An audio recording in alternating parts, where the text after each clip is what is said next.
I think if people have built businesses or got involved in things and been involved in SME and growth, there is a danger as well if you go too fast. And I think the small steps to a journey and not rushing are important. If you grow too fast, just from a simple model, grow too fast, you run out of cash. You go bust and you can't proceed. I think there has to be a strategic approach and a cautious approach.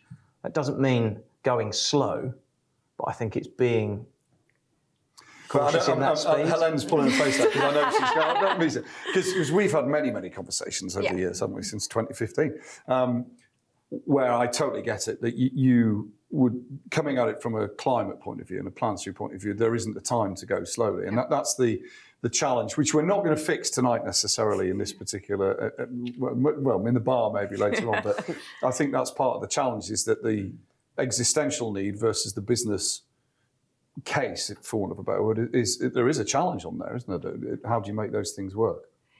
You have to take risk. You cannot innovate without taking risk. And there will be loss, there will be failure, but that's the only way you can learn and fix it and make it better and better. And I'm going to do it again. We've talked about that, but I have to talk about Swedish Steel, because that's exactly what they did. And you take an entire organization with their entire supply chain, and they've just made a decision as a business to go bold and take a big risk and change their entire fabrication and manufacturing process and take along their supply chain. And it's a big risk, and they still don't know if it's going to work or not.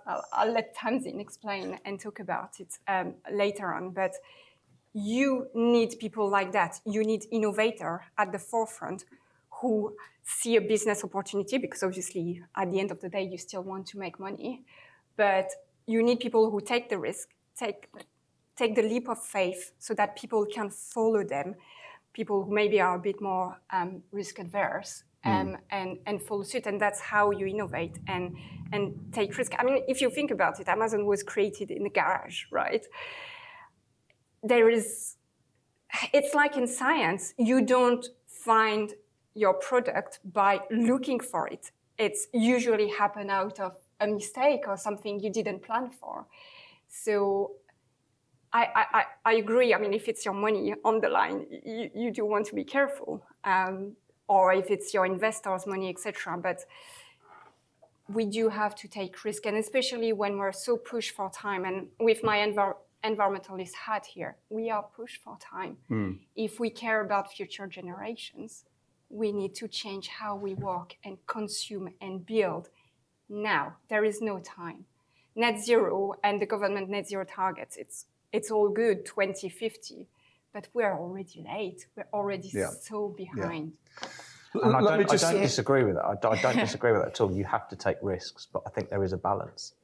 If everything just suddenly flipped from bricks and mortar to wood, for example, just overnight, I think that the argument is that's too fast. There has to be a balance. If you go too fast, I think you can crash and burn. But this is where your business fits in. Absolutely. And honestly, this is what made me set up the company, is why I rarely sleep anymore. And I'm really very focused on the 2030. Well, 6.5 years. This isn't, every carbon molecule that goes in the atmosphere today is worth equivalent of like 4 times that in 2050. So we are running out of time. We need to see action.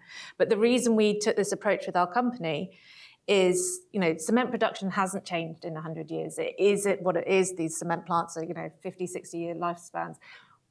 We are going to see amazing new technologies come along. That is going to change, but we have got what we've got. So process efficiency, reducing, so it's 8% of fuel reduction and 20% of the CO2 reduction out of a 8% of global greenhouse gas emissions industry. So it's huge.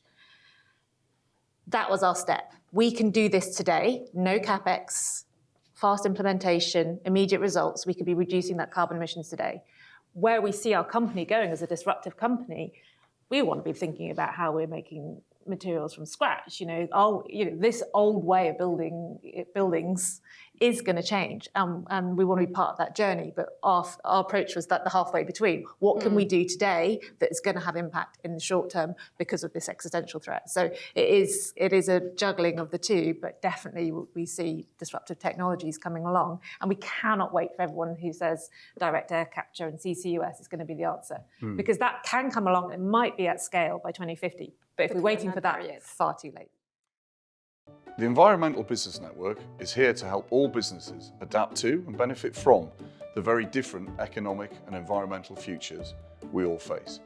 Subscribe to our YouTube channel or visit the website to find out more information.